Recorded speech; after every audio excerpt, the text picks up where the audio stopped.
When the woman whose family he secretly destroyed walks back into Seoul holding the only signature that can save or end his empire, the most feared mafia boss in the country must climb a 4-level trust system she designs, or watch the throne he built on betrayal collapse from the inside.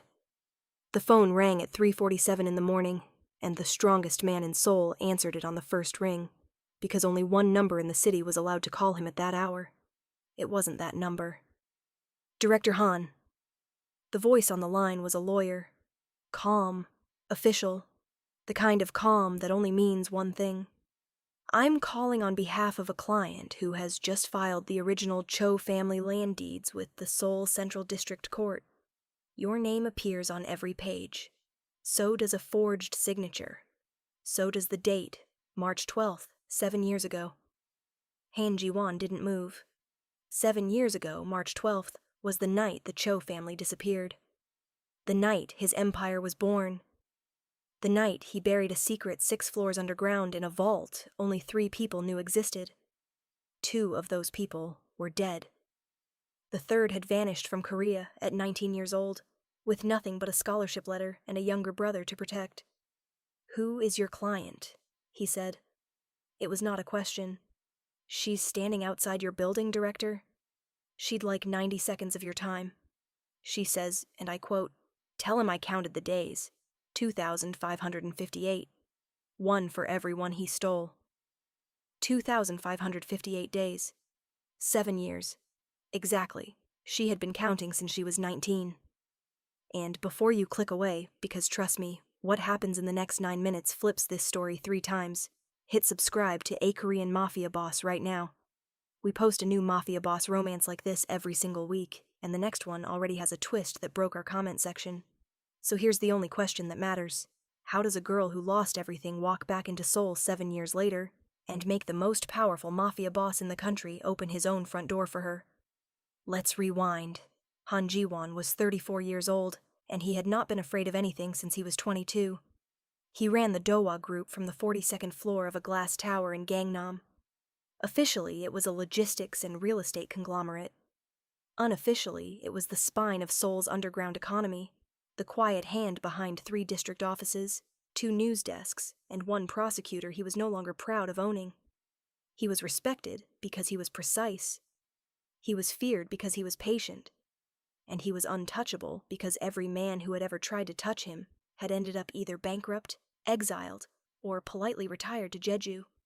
So when the elevator doors opened at 4:11 a.m., and a woman stepped out wearing a charcoal coat and no expression at all, his security team did not stop her. They had been instructed not to. By her, Director Han. She bowed, shallow, formal, the exact angle Korean business etiquette required, and not 1 degree deeper. "Cho Yuna. I believe you remember my father." He did. Cho Min-seok had been a mid-tier developer in Mapo-gu 7 years ago. A good man with bad timing. He had owned a single block of land that the Dowa Group needed for a port deal worth 400 billion won. He had refused to sell. 3 weeks later, his company had been buried under tax fraud allegations. His wife had filed for divorce under pressure, and on the night of March 12th, his car had been found at the bottom of the Han River. The official report said suicide. The unofficial report, the one in Ji-won's vault, said 3 names, 1 falsified signature, and a number that ended in too many zeros. "Sit," Ji-won said. "No." Yuna placed a black folder on his desk. "I'm here to give you the only choice you'll be allowed to make this year. Open it." He opened it. Inside, the deeds, the forged signature. Bank wire records he thought had been destroyed in a fire 2 governments ago. And on the last page, a single photograph of a boy, maybe 15, in a hospital bed, hooked to a machine that hummed quietly even on paper. "My brother," Yuna said. "Leukemia. Stage 3. The treatment costs more than my father's entire estate, which, as you know, no longer exists." She didn't blink. "I have 2 options. I can hand this folder to Prosecutor Yoon at 9 a.m., and you lose everything by Friday. Or I can hand it to you, and you spend the next year proving to me that you're worth more alive and useful than dead and exposed." Jiwon's jaw tightened, the only crack in a face that had survived 3 internal coups. What do you want? 4 things. She lifted her hand. 4 rules. You'll learn them one at a time, because I don't trust you with all of them at once. Rule 1 starts now. She slid a single sheet of paper across the desk. You don't make a decision about my brother, my family's name, or my life without my written consent. You don't text me. You don't visit me. You don't send flowers or men or apologies. You communicate through one person, my lawyer, and you communicate in writing. Break this rule, and the folder goes to Yoon by lunch. She stood. Welcome to Level 1, Director. The door closed behind her. Han Ji-won, the man who had not been told no in 12 years, sat in absolute silence and stared at a rule written by a 26-year-old woman whose father he had buried. But that wasn't the real problem. The real problem was that, for the first time in his adult life, he wanted to obey. For the next 30 days, Han Ji-won did something no one in Seoul thought he was capable of. He behaved. Every request went through Yuna's lawyer, a sharp woman named Attorney Bayek, who treated him like a defendant on probation, because that's exactly what he was. Every email was logged. Every payment toward her brother's treatment went through a third-party trust she controlled. Every move Ji-won made, she could see, and every move he wanted to make, she vetoed. He paid the hospital bill in full on day 3. She rejected it on day 4. My client does not accept lump sum payments, Attorney Bayek said over the phone, in a tone so flat it could have leveled a building. My client accepts monthly installments, structured through the trust, audited quarterly. My client says, and I quote, I want to watch you choose to keep paying, every month, for a year. Ji-won almost smiled. Almost. Because he understood in that moment what she was doing. She wasn't punishing him. She was training him. She was forcing the most impulsive, most decisive man in the country to slow down, to ask permission, to feel, every single month, the weight of a life he had almost erased. It was the cruelest, most elegant thing anyone had ever done to him. And it was working. By week 3, his second-in-command, a man named Seo Doyun, noticed something was off. Hyung. Doyun set a glass of water on the desk. Not whiskey. Ji-won had stopped drinking. You haven't yelled at anyone in 19 days. The board is asking if you're sick. The Busan office is asking if you're dead. What is happening to you? I'm learning, Ji-won said. Learning what? How to be a person someone could survive. Doyun stared at him. Hyung, whoever this woman is, she's going to ruin us. Ji-won looked out at the Seoul skyline, the lights of Gangnam, the black glitter of the Han River, where, 7 years ago, a man had died for a piece of land worth 400 billion won, and a son who would never recover. No, he said quietly. She's going to fix us, and that's why it hurts. But what Doyun didn't know, what Ji-won didn't know yet, was that someone was already watching Yuna. Someone older than Do-hwa. Someone who had wanted that port deal even more than Ji-won had, 7 years ago. Someone who had been waiting just as patiently as she had. And that someone had just received a very interesting phone call about a black folder. His name was Chairman Pio. He was 71 years old. He owned the building Ji-won's tower stood on. He had introduced Ji-won's father to Ji-won's mother. He had personally handed Ji-won his first business card at age 23, with a smile that did not reach his eyes, and he had said, Boy, the empire runs on 3 things: silence, signatures, and the right kind of fear. Master all 3, and Seoul belongs to you. Han Ji-won had mastered all 3. He had also forgotten that the man who taught him those rules had used them on his own family first. Pio was the 3rd name in Ji-won's vault. He was the one who had given the original order on March 12th, and he was the one who, at 7:12 a.m. on the morning of day 31, called Ji-won's private line and said in a voice as warm as winter, I hear there's a young woman in your office quite often these days. Cho Min-seok's daughter, isn't it? Pretty, educated abroad, brilliant lawyer she chose. Tell me, Jiwana, does she know that you weren't the one who signed her father's death warrant? Or have you let her believe it, because the truth would cost you more than the lie? Jiwan's grip on the phone tightened until his knuckles went white. What do you want, Sajang Nim? I want what I've always wanted. That port, the deed she's holding, and the inconvenience of a witness, removed, before she takes us both down with one envelope. A pause.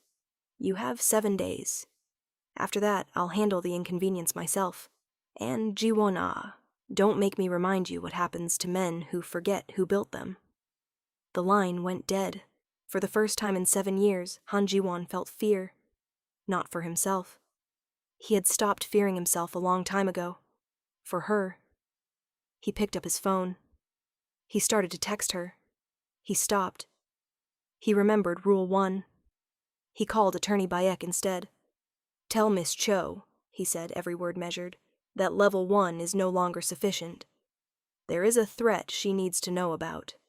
I am requesting, formally, to move to Level 2.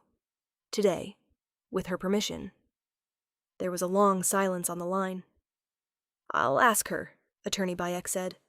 But, Director Han, if she says no, you will respect it. Because that's the only reason she's still talking to you at all. He nodded, even though no one could see him. I know. And then he did something he had not done since he was 22. He waited. Yuna said yes, but not because she trusted him. She said yes because she had felt Chairman Pio's shadow long before Jiwon called. She had seen the black sedan parked across from her brother's hospital 3 nights in a row. She had noticed the new intern at her lawyer's office, who asked too many questions about her schedule. She was not a foolish woman. She had been preparing for this since she was 19. They met at a tea house in Bukchon, her choice. Public, traditional, with hanok walls thin enough that any raised voice would be heard by every grandmother in the neighborhood. A Korean woman in her 60s poured them barley tea and bowed without looking at Jiwon. Yuna had requested that too. Rule 2, she said before he could speak. You tell me the entire truth about March 12th, not the version that protects you, the version that puts you in prison. And you tell me with your face, not your lawyer's. Jiwon looked at her for a long moment. He could have lied. He was an extraordinary liar. He had built half his fortune on the strategic placement of partial truths. He didn't. Your father refused 3 offers, he said. The first was fair. The second was generous. The third was a threat I delivered personally, because I was 27 and stupid, and I thought intimidation was the same as power. He still said no. He told me, and I remember this exactly, my son will grow up on this land. You can't buy what isn't for sale. Yuna's hands tightened around the warm cup. 2 weeks later, Chairman Pio called me into his office. He said the deal had to close by month's end. He said your father had become an obstacle to national infrastructure. He gave me 3 documents to sign. I signed 2 of them. Jiwon's voice did not waver.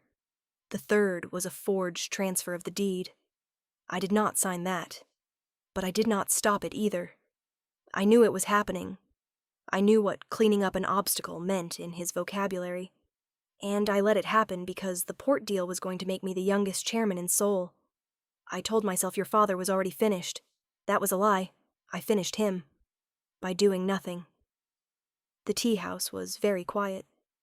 Did you order it? Yuna asked. No. Did you prevent it? No. Then you killed him. Her voice did not break. Say it. Han Ji-won, chairman of Dohwa, owner of 42 floors, ruler of half of Seoul's silent rooms, looked her in the eye.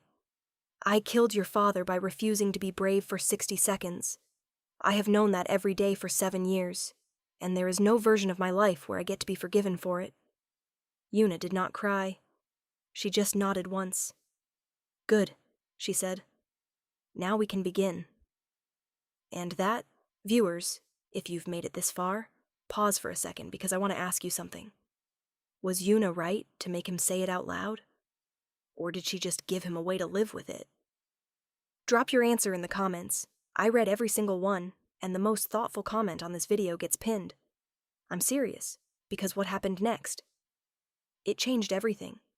Yuna's younger brother was named Cho Junho. He was 16 years old. He had his father's eyes and his sister's stubborn jaw. He had been 7 the night their father drove into the Han River, and he had been told, by everyone, that it was an accident. By the time he was 13 and old enough to Google his own family name, the cancer had already started. Yuna had never let him meet the man whose company had once purchased their father's land. Until now, Rule 2 expanded. Han Ji-won would visit the hospital once a week. He would not bring gifts. He would not introduce himself as anyone important. He would sit. He would listen. And he would tell the truth if asked, but only if asked. The first visit lasted 11 minutes. Junho looked up from a worn paperback, a Murakami novel, dog-eared, and said, "You're the businessman my Nuna keeps fighting with on the phone." "I am." "Are you the one who hurt our family?" Ji-won did not look at Yuna. He did not look at the floor. "Yes." Junho stared at him. Then he said something that nearly destroyed Ji-won more cleanly than the prosecution ever could have. "My Nuna doesn't hate you anymore," the boy said. "She wouldn't bring you here if she did. So I'm going to give you a chance, too. But if you make her cry, really cry, the quiet kind, I have nothing left to lose, Ajosi. Do you understand me?" Han Ji-won, who had threatened ministers and unmade governors, bowed his head to a 16-year-old boy in a hospital gown. "I understand." That night, on his way out, Ji-won stopped Attorney Bayek in the hallway. "How long does he have?" he asked. "Without the new treatment, 18 months. With it, and only if it works, a normal life." "Get him on the list."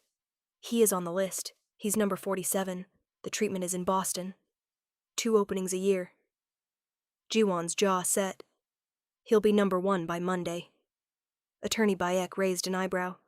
"Director Han, Rule 1. No decisions without her written consent." He almost pulled rank. He almost said the words he had said 1,000 times before. "I'll handle it." Instead, he stopped, breathed, and did something he had not done in his entire adult life. He asked, "Will you ask her, please?" Attorney Bayek looked at him for a long time. "I will," she said. "And, Director, for what it's worth, that's the first thing you've done that makes me believe she might be right about you." Yuna said yes to Boston. She also said yes, quietly, on a Tuesday, through a single text message routed through her lawyer, to Level 3. The message read, "Saturday, 6 p.m., my apartment, bring nothing, eat dinner with us. If you can sit at my mother's table without lying about who you are, we'll talk about the rest." Her mother. Ji-won had not known her mother was alive. After the divorce, after the scandal, after the river. Mrs. Cho had disappeared into a tiny town outside Jeonju, where she had run a small bakery and survived on the savings her sister had hidden from the creditors. She had returned to Seoul only 6 months ago, when Junho got sick. She did not know who Han Ji-won was. Yuna had not told her. Saturday came. Ji-won arrived at 5:58 p.m., not early, not late, the exact respectful timing his grandmother had taught him before she died. He carried nothing. He wore no watch. He had removed even his cufflinks, because he had learned from 100 hostile boardrooms that small luxuries make people feel small. Yuna opened the door. She was wearing a soft gray sweater, no makeup, her hair tied back. She looked younger than her 26 years and infinitely older than her last 7. "My mother thinks you're a friend from my university," she whispered. "A lawyer who helped me with Junho's paperwork. That's the story. You'll bow lower than you want to. You'll eat everything she serves you, even the doraji, because she made it herself. You'll call her Aomeonim, not Ajumeonim, because she's lost enough dignity to last her 3 lifetimes, and tonight she gets to be somebody's mother again. Understood?" Understood. And Ji-won. It was the first time she had ever used his name without a title. He almost flinched at the softness of it. "If you lie tonight, about anything she asks, I will never forgive you. Not because of what you did 7 years ago. Because of what you broke tonight." He nodded. He walked inside. Mrs. Cho was small, with kind eyes and hands that had clearly kneaded a lot of dough in a lot of cold mornings. She bowed. He bowed lower. She insisted he sit at the head of the table, and he refused twice, exactly as etiquette demanded, before finally accepting the seat to her right. The smell of doenjang jjigae filled the apartment. Junho was on a video call from the hospital, propped up on pillows, grinning because his mother had let him stay up late. For 2 hours, Han Ji-won, the most powerful man in Seoul, ate every spoonful of soup he was given. He answered questions about a fictional law degree he didn't have, with careful redirections to truthful details about his life that he could actually own. He complimented the banchan honestly. He helped clear the table. He bowed to Mrs. Cho twice on his way out, once because etiquette required it, and once because he meant it. At the door, Mrs. Cho took his hand, both of hers, around one of his. "Yunaya doesn't bring people home," she said softly. "Not even friends. Not since her father." She looked up at him with an expression Ji-won could not read. "She brought you. So I will tell you only one thing. Whatever you did before tonight, whatever you are about to do tomorrow, be the man my daughter believed you could be when she opened that door. Araso? Ne eomeonim." He walked out of the building into the cold Seoul night, and for the first time in 7 years, Han Ji-won did not feel like a chairman, or a boss, or a weapon. He felt like a son who had been forgiven for something he had not yet confessed. And then his phone buzzed. It was Doyun. "Hyung, Pio's men just pulled the trust records. He knows about the brother. He knows about Boston. He's going to use the boy." The warmth drained out of Ji-won's body in a single breath. He looked back up at the apartment window. Yuna was standing there watching him leave. She raised one hand, a small wave, a small trust. He waved back, and then he started walking, fast, toward a car, a phone, and a war. He did not tell her about Pio that night, not because he wanted to hide it, because he wanted to handle it first, and that, he realized halfway across the city, was the exact instinct that had killed her father. So he turned the car around. He drove back to her apartment at 11:47 p.m. He did not text. He stood at her gate and called Attorney Bayek instead, at midnight, and said, "Tell her I'm downstairs. Tell her I'm breaking no rules. I am asking permission to break one." 2 minutes later, Yuna came down in a coat thrown over pajamas. "This had better be worth waking my mother." "It is." They walked to a 24-hour convenience store on the corner. Bright fluorescent light. 2 cans of warm barley tea from the heater. A plastic table outside, even though it was cold. The kind of unromantic, unguarded place where no one important ever sits. Which was why he chose it. "Pio Daisik knows about Junho," he said. "He's the man who gave the order 7 years ago. He's the reason I have a vault. He's going to use your brother to pull you off the case, and he's going to use you to pull me off the throne. He gave me 7 days. That was 6 days ago." Yuna went very still. "Why are you telling me now?" she asked. "Why not handle it? That's what men like you do." "Because that's what I did 7 years ago." He turned the can of tea in his hands. He looked at the empty street. "Eunice, I am going to tell you something I have not told another human being, and I need you to understand that I'm not telling you, so you'll forgive me. I'm telling you because Rule 2 said the truth, and I've decided I'm going to live by your rules even when you're not in the room." She waited. "I am a coward," he said. "I have always been a coward. My whole empire, every floor of that tower, every man who calls me Hyung, every senator who picks up my call, it was built because I was too afraid to say no to one old man when I was 27. I told myself for 7 years that I was strong, that I was strategic, that I was patient. But the truth is, I never grew up. I just got better at hiding." He set the can down. "I don't know how to love anyone. I don't know how to protect anyone without buying them or burying them. I learned how to win from a man who taught me by example that the people closest to you are the ones you sacrifice first. And the only reason I am sitting here at midnight, telling you this in a convenience store, is because somewhere between level 1 and your mother's doenjangjige, I became more afraid of losing you and your brother than I have ever been of losing the company. He looked at her then, directly. So, I am asking, not telling, asking, for permission to handle Pio with you. Not for you, not around you, with you. Your name on every move, your veto on every step. Because the only way I survive this without becoming him is if you are watching. Yuna did not speak for a long time. Then she reached across the small plastic table and with one finger tapped the back of his hand. Once.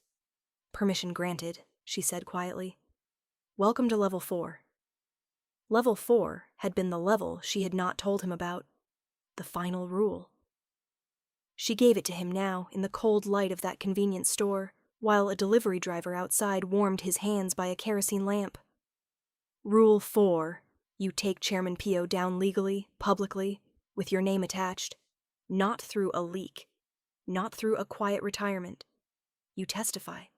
You walk into the prosecutor's office, you hand over your vault, and you become the witness that destroys him. You don't get to be the boss who survives this story. You get to be the man who chose, finally, to be brave for 60 seconds. In public. Han Ji-won did not hesitate. Yes. You'll lose Dowa. Yes. You'll lose your name. Half your friends. Possibly your freedom for a few months while the deal gets negotiated. Yes. And you'll do it because... He looked at her. Because somewhere in Jeonju there's a woman who made me doenjangjige and asked me to be the man her daughter believed I could be. And because I would rather lose everything I built on a lie than keep one thing that costs me you. Yuna's mouth did something that, in another life, might have been a smile. Okay, she said. Then let's go to work. The next 6 days were the cleanest war Seoul had ever not seen. Ji-won, through Attorney Bayek and a former prosecutor named Yoon, prepared a complete file. The forged signature, the wire transfers, the recordings he had kept of Pio's infrastructure conversations for 7 years, recordings even Pio did not know existed. Yuna and her team prepared the civil case, recovering the Cho family's land and 7 other families' land that Pio had taken using the same playbook. Pio, sensing movement, did exactly what Ji-won had predicted. He went after Junho first. 2 men in a black sedan tried to access the boys' hospital floor at 2 a.m. on day 5. They were politely intercepted by a security team Yuna had hired herself, funded, ironically, by Ji-won's first installment payment, and escorted off the premises before they got past the elevator. Their faces were on the morning news by 7 a.m., their employer by lunchtime. By the time Pio realized what was happening, it was already over. Ji-won walked into the prosecutor's office at 9 a.m. on the 7th day. He wore a plain, dark suit. No watch, no cufflinks. He carried the vault file in a single brown envelope. The press, tipped off by exactly 1 phone call from Attorney Bayek's office, was waiting outside. He paused at the top of the steps. He turned. He found Yuna in the small crowd of journalists. She was standing at the back, in her charcoal coat, the same coat she had worn into his office on the night this began. He bowed to her, shallow, formal, the exact angle Korean business etiquette required. Then he bowed deeper, past etiquette, past pride. To her, for her father, she did not bow back. She placed her hand over her heart once, and Han Ji-won walked into the building and gave them everything. The Dohwa group was dismantled in pieces. Some of it was absorbed by competitors. Some of it was returned quietly to families who had not known they were owed anything. Chairman Pio Daisik was sentenced to 17 years on charges that filled a 42-page indictment. Han Ji-won served 4 months for his role, in exchange for full cooperation, and walked out of a small detention facility outside Suwon on a gray morning in March. The only person waiting at the gate was Cho Junho. The boy was taller. He had hair again. He had cheeks.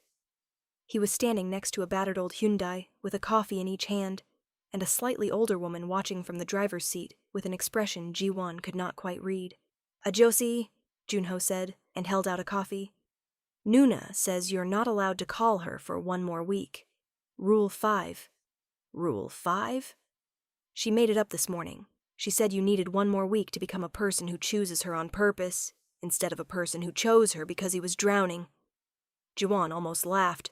"Almost! And what does Rule 5 require exactly?" "You have to come work at my mom's bakery in Jeonju for 1 week. No phone, no suits. You'll be on the morning shift. Nuna said if you can carry 40 kilos of flour without complaining for 7 days, she'll consider, and I'm quoting, the possibility of a 6th rule."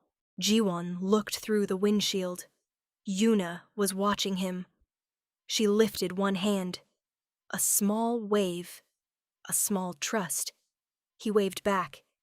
And then the most powerful man Seoul had ever produced, a man who had once owned 42 floors, and 300 soldiers, and one terrible secret, climbed into the back seat of an old Hyundai next to a 16-year-old in remission, and rode south toward a bakery, a kitchen, and a woman who had finally decided he was worth a 6th chance. Because the real ending wasn't the empire collapsing. The real ending was that the strongest man in Seoul had finally learned that strength was just the willingness, every single morning, to ask permission. And that, viewers, is what happens when you don't just lose your family. You face the family you almost destroyed, and you spend the rest of your life earning the right to sit at their table. If this story hit you somewhere honest, hit that subscribe button on A Korean Mafia Boss right now, because next week's story is going to wreck you in a completely different way. A boss, a wedding day, a woman holding a microphone she wasn't supposed to have. You don't want to miss it. And drop in the comments. At which level, 1, 2, 3, or 4, did Han Ji-won actually become someone Yuna could love? Because half my team says level 2, the other half says level 4. I think it was the moment in the convenience store. Tell me I'm wrong. I read every comment. Pick a side, defend it. I'll see you in the next one.